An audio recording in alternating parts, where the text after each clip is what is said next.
하나님 우리 아버지와 주 예수 그리스도의 은혜와 평강이 여러분 모두에게 있으시기를 주님의 이름으로 축원합니다. 한 주간 동안 평안하셨습니까? 사랑하고 축복합니다. 오늘 이 말씀을 가지고 천년왕국이라는 제목으로 하나님의 말씀을 나누고자 합니다. 우리는 2025년이라는 시간을 살고 있습니다. 그러나 이 시간도 천년이라는 관점에서 보면 한 해에 불과할 뿐입니다. 그 정도로 이 땅에 살아가는 수많은 사람들은 이 천년이라는 시간, 또 천년이 지나고 2000년이 지났지만 또 3000년이라는 시간을 기다리고 있는 사람들도 있을 것입니다. 그러나 하나님의 시간은 우리가 알 수 없기 때문에 2000년은 왔지만 다음 1000년은 다시 우리 세대에 온다는 보장은 할 수 없을 것입니다. 오늘 우리가 생각하고자 하는 이 천년왕국은 지금까지도 결론이 나지 않을 정도로 아직도 논쟁거리가 많은 주제 중에 하나입니다. 이것으로 인해서 교회가 분열되고 또 이단이나 사이비로 정죄를 받기도 했던 것이 이 천년왕국이라는 신학적인 이 교리입니다. 이 교리는 1세기에서 3세기에 천년에 관한 뜨거운 논의가 있었고 지금까지도 이것은 결론이 나지 않냐고 계속해서 이 천년왕국이라는 제목을 가지고 많은 사람들이 누가 옳으냐, 누가 잘못됐느냐 이것만 따지고 있는 그러한 것이라고 볼 수 있습니다. 이것은 여러분 종말의 문제이기 때문에 본질적인 진리는 아닙니다. 그러나 여러분 하나님의 말씀을 통해서 우리가 분명하게 이것에 대해서 알고 있지 않으면 우리는 이 땅을 살아갈 소망이 없다는 것을 알고 오늘 이 천년왕국이 우리에게 말씀하시는 것이 무엇인지 그 의미를 한번 생각해 보는 시간을 가지고자 합니다. 먼저 언제 천년왕국이 오는지 우리는 한번 살펴보고자 합니다. 오늘 본문 요한계시록 20장 1절에 보면 또 내가 보면 천사가 무저갱의 열쇠와 큰 쇠사슬을 그의 손에 가지고 하늘로부터 내려와서 라고 말씀하고 있습니다. 2절에 보면 용을 잡으니 곧 옛뱀이요 마귀요 사탄이요 잡아서 천년 동안 결박하여 이렇게 말씀하고 있습니다.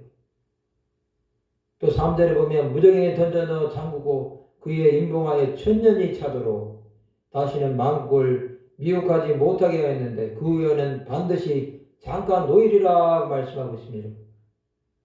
이 본문에 보면 분명히 천년 동안 무저갱에 사탄이 결박된다고 말씀하고 있습니다. 그러면서 4절에서 6절에 보면 그리스도와 더불어 왕노릇할 것을 예언하고 있는 말씀을 볼 수 있습니다. 이 사건은 그리스도의 다시 오심 이후에 일어날 것으로 보입니다. 여러분. 이것은 몇 가지로 하나님의 말씀에서 이것을 증거해 주고 있습니다.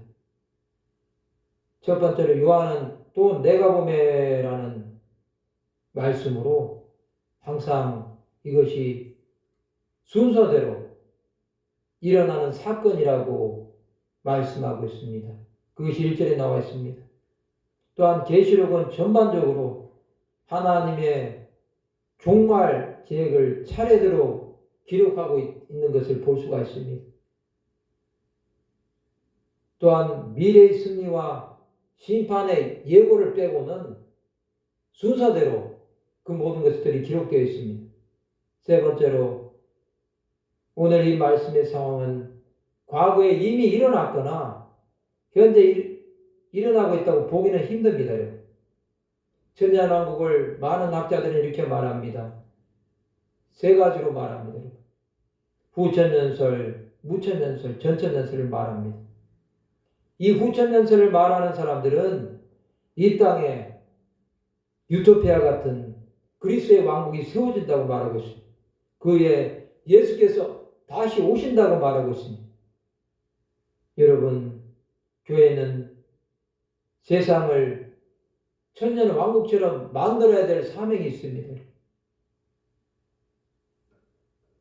이 무천년설을 주장하는 이들도 예수 그리스도의 다시 오심 이전까지는 교회의 시대를 천년왕국으로 봅니다.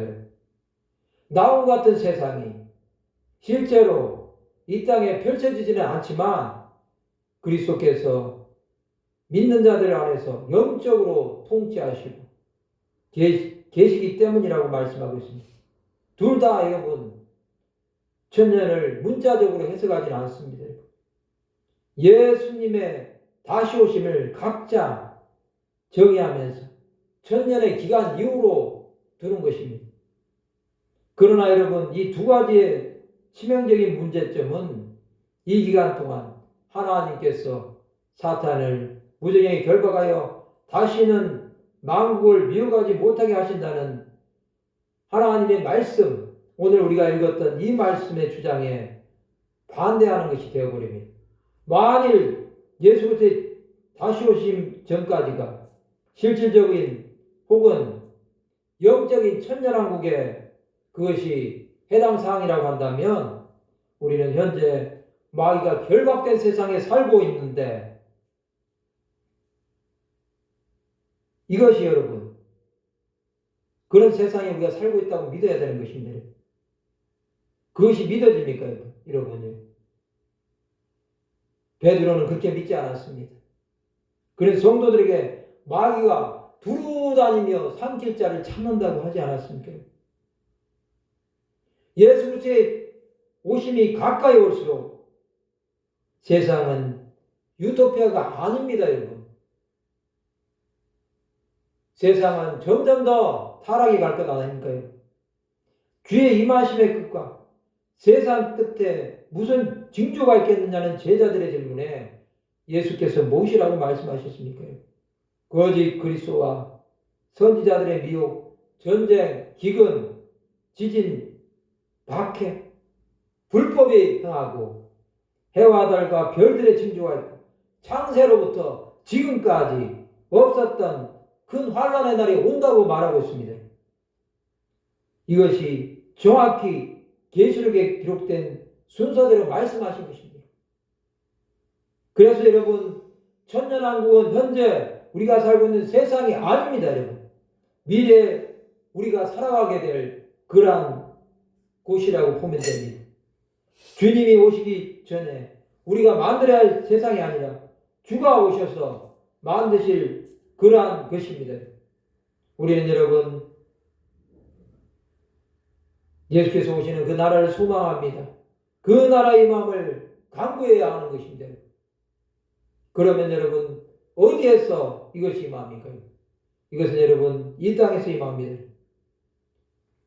천년 동안 여러분 그리스도께서 나라를 세우실 장소는 바로 이 땅이라고 볼 수 있습니다. 일부의 여러분 무천년설을 지지하는 자들 중에는 지상왕국을 부정합니다. 그러면서 하늘나라가 천년왕국이라고 주장하는 이들도 있습니다. 그러나 여러분 하나님의 말씀을 자세히 보시면 천년 동안 그리스도께서 다스리는 장소는 이 땅이 분명하다고 그렇게 되어져 있습니다. 이 땅에 다시 오셔서 이 땅에 전쟁 이후에 새하늘과 새 땅이 열린다고 말씀하고 있습니다. 베드로는 이 기간을 만물을 회복할 때라고 말씀하고 있습니다.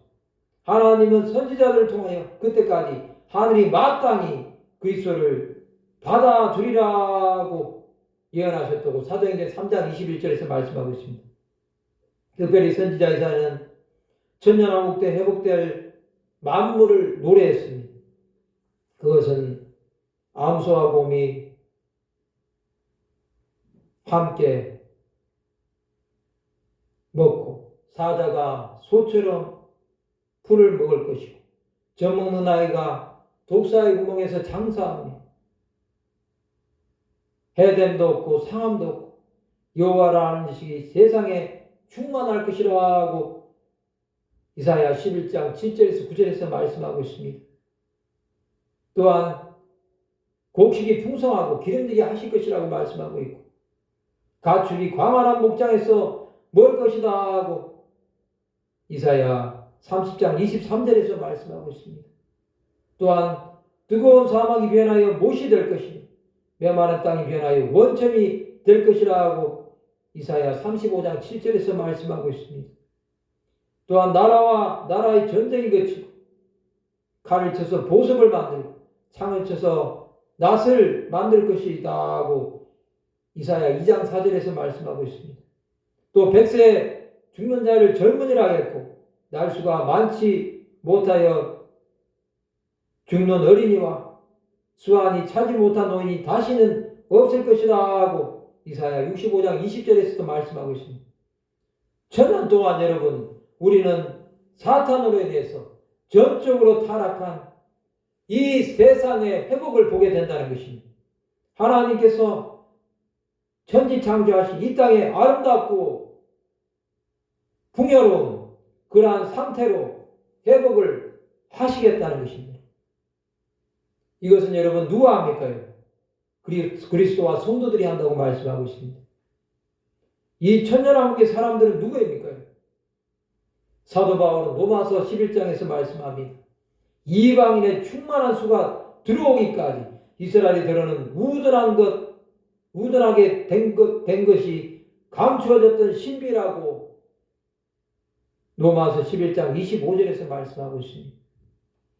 바울은 자기의 혈육인 이스라엘이 반드시 구원받아야 할 것이라고 확신하면서 선지자 이사야의 말씀을 통해서 이것을 확증하고 있습니다. 구원자가 시온에서 오신다는 것입니다.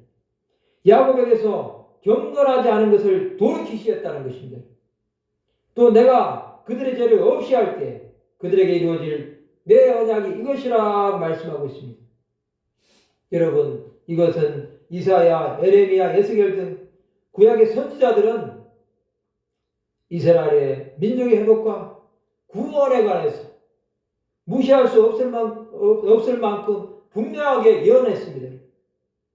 또 아버지께서 정하신 때가 되면 주께서 이스라엘 나라를 회복하실 것이다 하고 사도행전 1장 6절에서 7절에서 말씀하고 있습니다.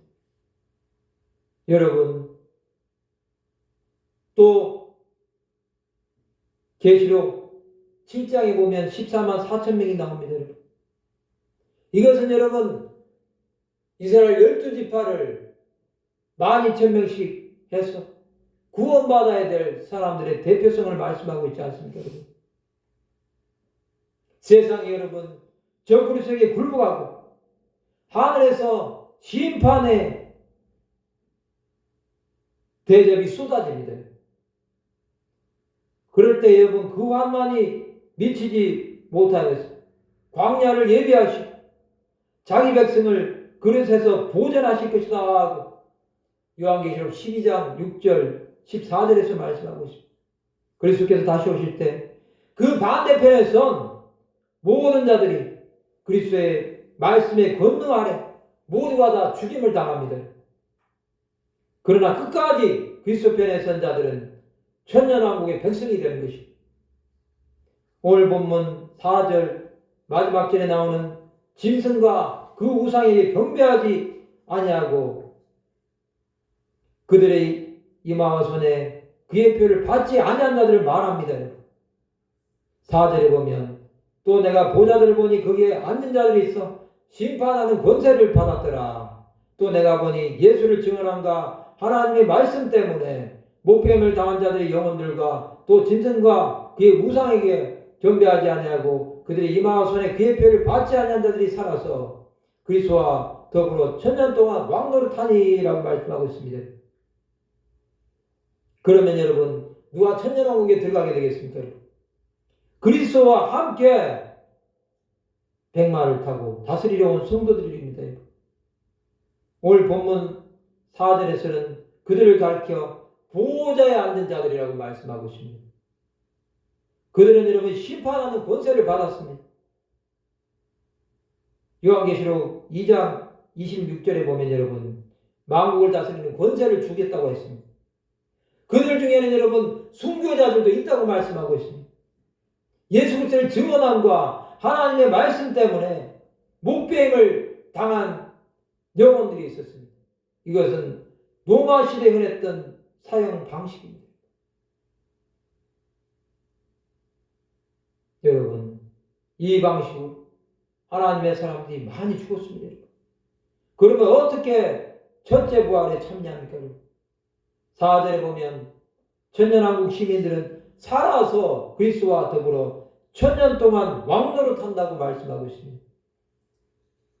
이에서 산다는 단어는 여러분 살아난다는 뜻도 있습니다.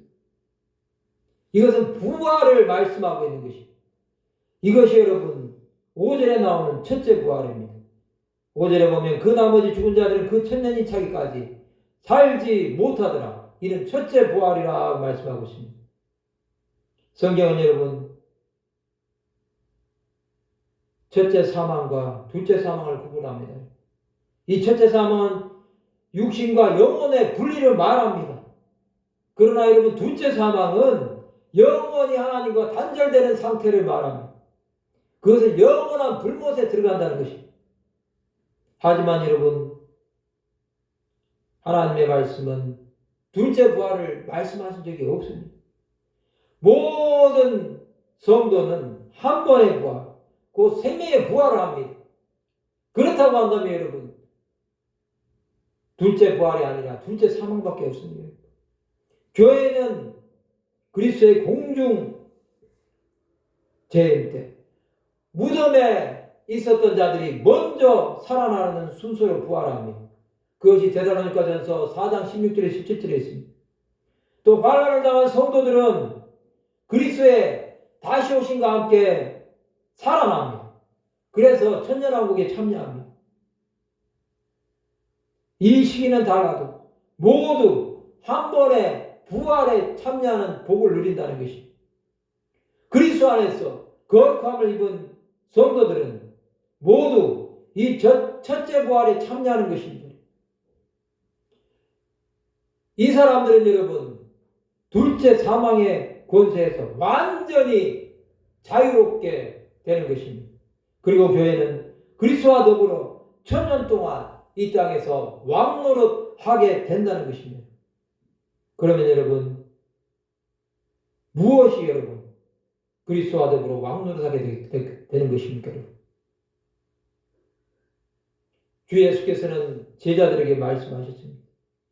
누가 크냐고 다투던 제자들에게 너희는 나의 모든 시험 중에 항상 나와 함께 된 자들인즉 내 아버지께서 나라를 내게 맡기신 것 같이 나도 너에게 맡겨 너희로 내 나라에서 내 상에서 먹고 마시며 또는 보좌에 앉아 이스라엘 12지파를 다스리게 하려 하노라 하고 누가복음 22장 28절 30절에서 말씀하고 있습니다.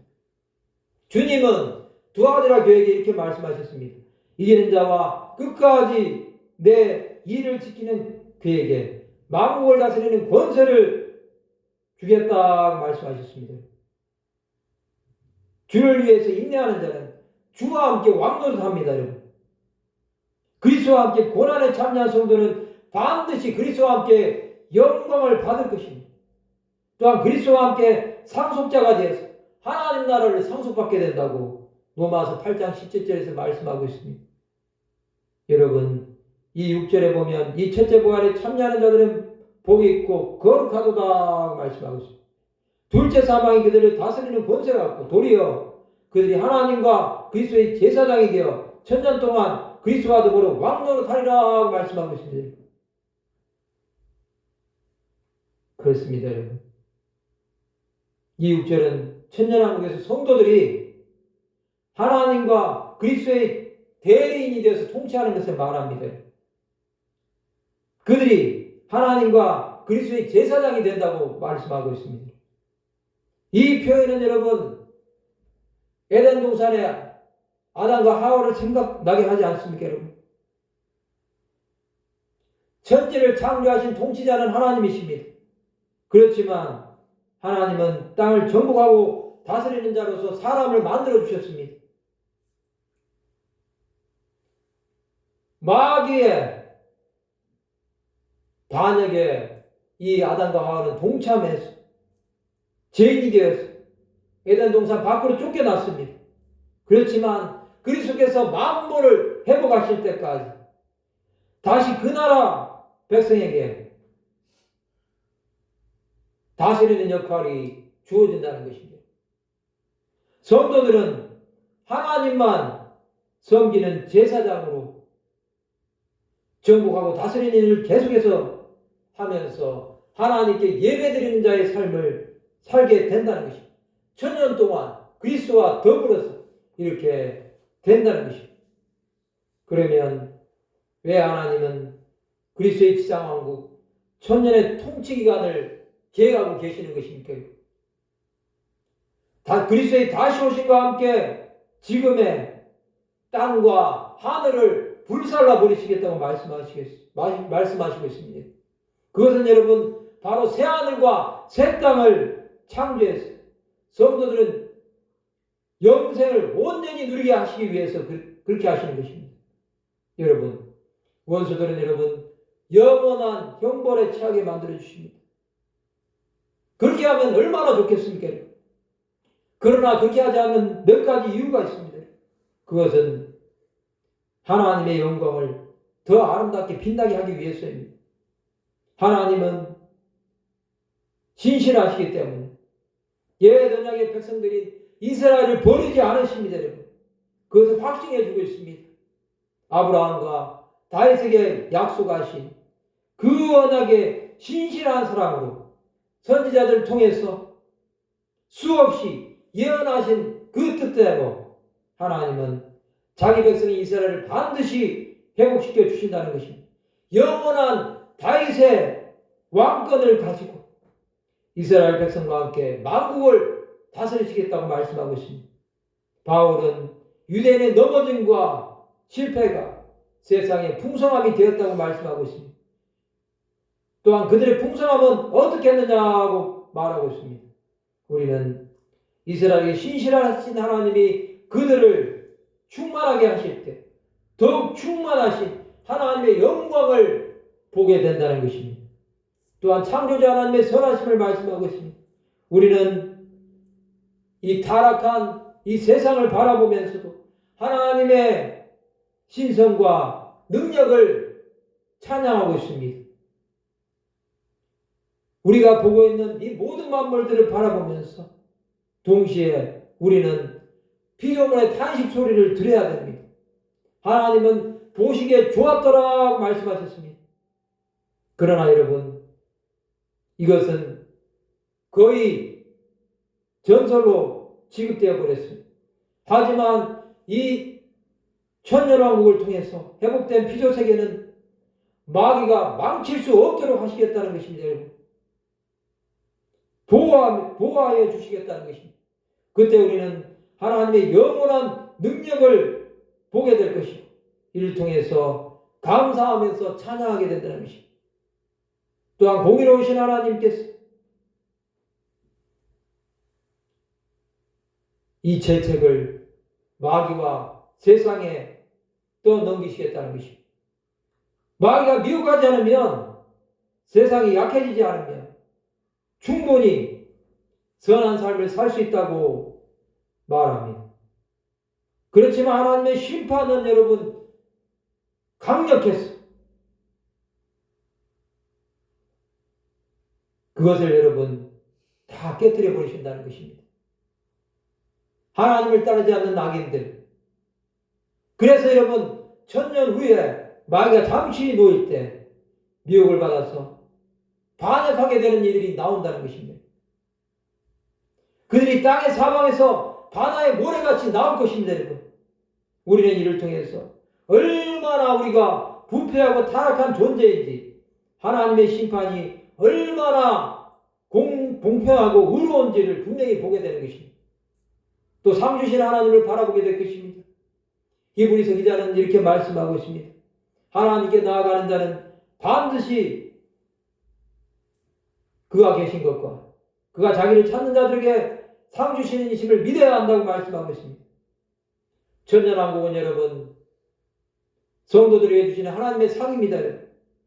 우리는 이 땅에서 많은 세상의 유혹에 맞서 싸워야 됩니다, 여러분.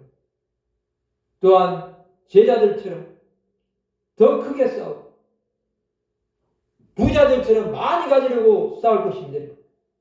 또 더 많은 쾌락을 세상에서 누리고 싶어하고 남들에게 여러분 자랑할 만한 세상의 것을 갖추려고 애쓰는 것이 사람의 모습이 아닙니까?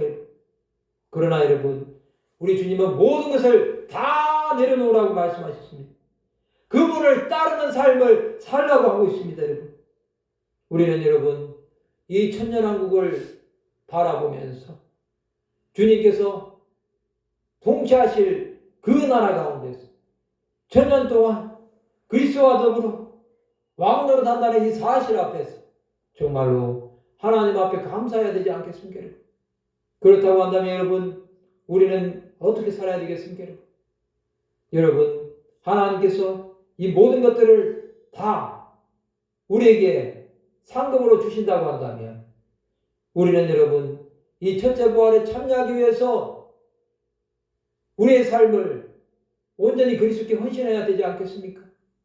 우리가 이 땅에 살아가는 이유가 천년 동안 그리스도와 더불어 왕노릇하는 것이라고 한다면 여러분, 우리의 삶 속에서 그리스도가 없는 그러한 천년왕국을 생각하는 것이 아니라 그리스도께서 다스리는 이 나라 가운데서 우리가 함께 그 나라를 이루면서 살다가 영원한 하나님의 나라에 들어가야 되지 않겠습니까?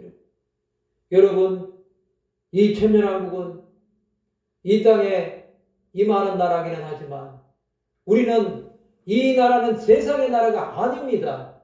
세상의 모든 악을 다 멸하고 나서 이루어지는 나라이기 때문에 그 새하늘과 새 땅이 열릴 때까지 우리는 여러분 그리스도를 따르는 자들로 살아가야 됩니다. 그렇다고 한다면 여러분, 우리는 이 땅에서 하나님 나라를 전파하면서 살아야 되지 않겠습니까? 이 땅이 정말로 변화되기 위해서 기도해야 되지 않겠습니까?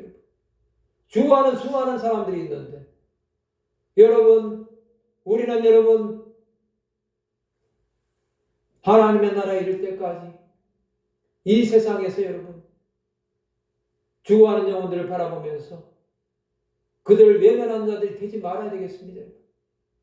하나님께서 우리 가운데 예수 그리스도를 보내주신 것은 2000년 동안 세상 가운데서 하나님의 통치하심을 바라보면서 믿음의 길을 살아가려는 그런 의미가 아니겠습니까? 여러분, 우리는 이 하나님의 말씀을 바라보면서 사탄의 결박 가운데서 이제는 자유한 자들, 또 그리스도를 대적하는 자들 앞에서 담대하게 그리스도의 이름을 나타내면서 그렇게 살다가 하나님의 부르심을 받아야 되지 않겠습니까? 여러분, 이 땅에 임하는 하나님의 나라를 바라보면서 우리는 이 첫째 부활을 바라보면서 믿음의 길을 살아가시기 바랍니다. 우리는 여러분 이 땅에서의 삶 속에서 그리스도만을 바라보는 자들이 됩시다. 세상 가운데서 연합하여 취하여 살다가 영원히 멸망하는 자가 되는 것이 아니라 그리스도께서 우리에게 주실 이 그리스도와 더불어 천년 동안 왕노릇하는 이 순간까지 믿음의 길을 달려나가셔서 주님이 다시 오실 때 이 첫째 부활에 참여함으로 하나님의 심판 때 영원한 구원에 들어가는 자들이 되어야 되겠습니다. 그렇게 할 때 하나님의 영광을 나타낼 뿐만 아니라 영원한 영생이 우리를 기다리면서 생명나무 열매를 따먹는 그러한 삶을 살게 될 것입니다. 말씀을 마치고자 합니다. 우리는 여러분 오늘 말씀을 통해서 하나님께서 그리스도와 더불어 천년 동안 왕노릇하리라는 이 말씀이 우리의 삶 가운데 정말로